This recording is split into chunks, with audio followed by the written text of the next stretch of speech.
മലപ്പുറം പാണക്കാട് നാടുകാണി സംസ്ഥാന പാതയിൽ റോഡിലേക്ക് മണ്ണിടിയുന്ന തത്സമയ ദൃശ്യം മാതൃഭൂമി ന്യൂസിന്റെ ക്യാമറയിൽ പതിഞ്ഞു.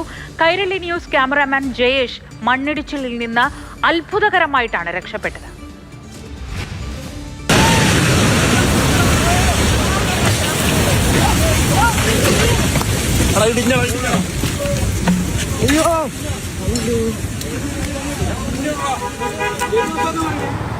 പാണക്കാട് എടൈപ്പാലത്ത് സംസ്ഥാന പാതയ്ക്ക് റോഡരികിലായി മണ്ണിടിഞ്ഞതായുള്ള വിവരം വരുന്നു.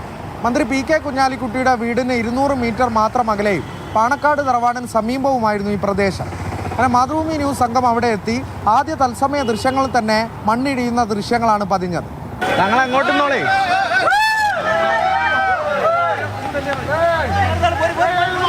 തത്സമയ റിപ്പോർട്ടിംഗ് തുടരുന്നതിനിടെ വീണ്ടും ഇടവിട്ട് മണ്ണിടിച്ചു.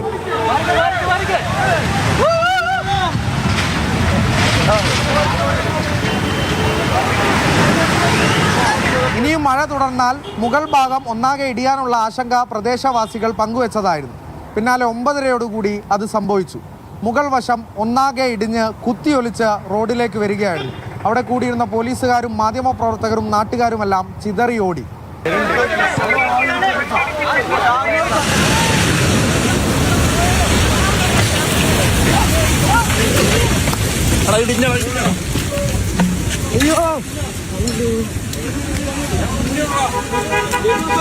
മാധ്യമപ്രവർത്തകനായ കൈരളി ടിവിയുടെ ക്യാമറമാൻ ജയേഷ് വില്ലോടിക്കും പരിക്കേറ്റു.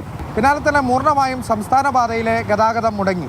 മേഖലയിൽ ദിവസങ്ങളായി നിർമ്മാണ പ്രവൃത്തികൾ നടന്നു വരുന്നുണ്ടായി. അതിനെ ചൊല്ലിയുള്ള ആരോപണ പ്രത്യാരോപണങ്ങൾക്ക് കൂടി ഈ അപകടം വഴിവെച്ചു.